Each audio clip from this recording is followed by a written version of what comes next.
ሰላም አድማጮቻችን ዛሬ ደግሞ 13 ሰው የገደሉትን ሰው እናቀርብላችኋለን ሰብስክራይብ ላይክ ሼር ማድረጎትም እንዳይረሱ 13 ሰው የገደልኩት ጀር የሚባል መንፈስ ግደል ብሎኝ ነው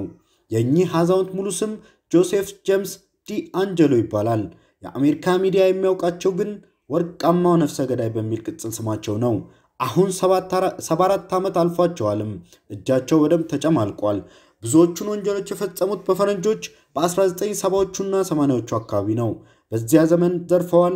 ደፍረዋል ገድለዋልም የፈጸሙት ወንጀል ብዛት እርሳቸውም ዘንግተውታል ፖሊስም ታክቶት ነበር የሟች ቤተሰብ ብቻ ነበር ያልዘነጋው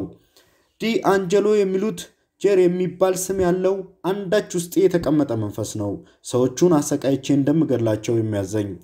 በካሊፎርኒያ ከዓመታት በፊት ማን እንደሚፈጽምባቸው የማይታወቁ ግድያዎች እዚያም ይታዩ ነበር ፖሊስ ወንጀለኛውን ሊያደርስበት ሳይችል ቆይቷል ሰው ይገደላል ሴቶች ይደፈራሉ ገንዘብ ይዘረፋሉ ወንጀለኛው ግን አንዳች ዱካ ሳይታው ይሰወራል ይህ በመሆኑ ነው ወርቃማው ነፍሰ ገዳይ በሚል ቅጽል ስም ብቻ ማንነቱ ያልታወቀ ወንጀለኛ ሲፈለግ እንዲኖር ያደረገው በመጨረሻም ያን ሁሉ ወንጀል ከፈጸሙት ሰው ጆሴፍ ጄምስ ዲአንጄሎ መሆናቸው ተደረሰበት ዲአንጄሎ ታዲያ ከዚህ ሁሉ ዘመን በኋላ ፍርድ ቤት ቀርበው አዎን የነበርኩ ስገድል የኖርኩት ጥፋተኛ ነኝ ሲሉ አምነዋል ጆሴፍ ጄምስ ዲአንጄሎ በቁጥጥር ሲዋሉት በ2018 ሲሆን ከዚያን ጊዜ ጀምሮ ቃል የተናገረው ያውቁትም ነበር ዝም ጭጭ እንዳሉ ነበር የቆዩት ከዚያም በኋላ ግን የሆነ ሰዓት ላይ ጥፋተኛ ነኝ ድርጊቱን ፈጽሜያለሁ የሚሉ ቃላትን ብቻ ደጋግመው ያለማቋረጥ መናገር ጀመሩ ፍርድ ቤት ቀርበው ይህንኑ ነው ያሉት ድርጊቱን ስለመፈጸማቸው ማመናቸውንም የሞት ፍርድ ያስቀርላቸዋል ሆኖም እድሜ ልክ እስር ፍርድ ተሰጥቶባቸዋል ምህረቱም አመክሮም የሌለው እስር አንጀሎ በ1980ዎቹ አጋማሽ ስለፈጸማቸው ወንጀሎች እንደተናዘዙት ከሆነ ድፈር ዝረፍ ግደል ሚለኝ ጀር የሚባል ውስጥ የተቀመጠ መንፈስ ነው ብለዋል ውጣልኝ ለማለት አቅሙ አልነበረኝም አብሮ ነበር የሚኖረው አብሮኝ ነው የሚሄደው የሚበላው የሚጠጣው ጭንቅላቴ እርሱ ነበር ጀር ያድርግ ካለኝ ውጪ ማድረግ አልችልም ነበር እሱ ነው ግደል ያለኝ ሰዎቹን ያስፈጀኝ አሁን እሱ ወጥቶልኛል ለጥፋቴ ዋጋ መክፈል ጀምሬያለሁ ደስተኛ ነኝ ብሏል ሰውየው የዲአንጄሎ ፍርድ ቤት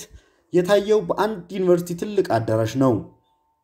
በርካታ ሰዎች በመገኘትና መራራቅ ግድ ስለሚል ነበር ይህ አዳራሽ ለፍርድ ለማስቻል የተቀመጠው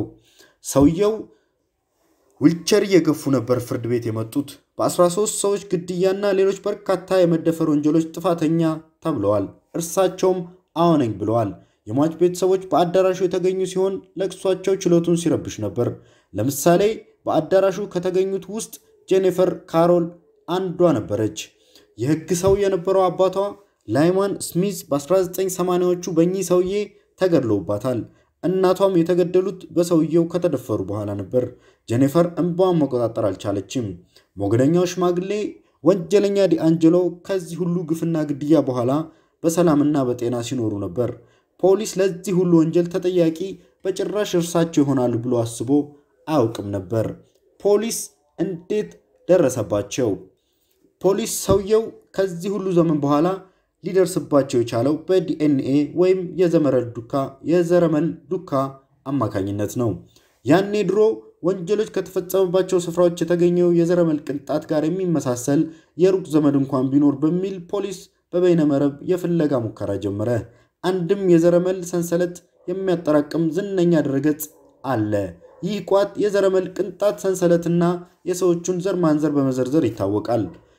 ይህን ድረገጽ ፖሊስ እንደ ድንገት ሲፈትሽ የሰውየው የዘመድ አዝማዶች ሰንሰለት ያገኛል ሰንሰለቱንም ተከትሎ ሲሄድ እኚህ ሰው ጋር ያደርሰዋል ከዚያም በኋላ ፖሊስ በድብቅ ወደ ዲአንጄሎ ቤት ይሄድና የእርሳቸው መኪና ጋር ሲደርስ ይቆማል ከመኪናቸው በር ላይ የዘረመል ቅንጣት ይወስድና ድሮ ወንጀሎች ከተፈጸሙባቸው ስፍራዎች ከተገኘ ቅንጣት ጋር ሲያመሳስለው አንድ ሆኖ ይገኛል እርግጠኛ ለመሆን ዲአንጄሎ አፉን የጠረገበትን ሶፍት መኪና አጠገብ ወድቆ ስለነበር ይህንን አግኝቶ ከወርቃማ ወንጀለኛ ጋር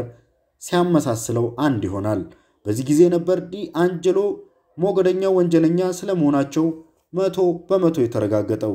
ሽማግሌው ዲአንጄሎ በነሐሴ ወር መጨረሻ ፍርድ ቤት በይፋ ዕድሜ ልክ ይፈረድባቸዋል ዓለም ለ45 ዓመታት ሲያነጋግር የኖረው ሚስጥር ፍጻሜውን ያገኛል። መልካም ቆይታ ይሁንልን አድማጮቻችን።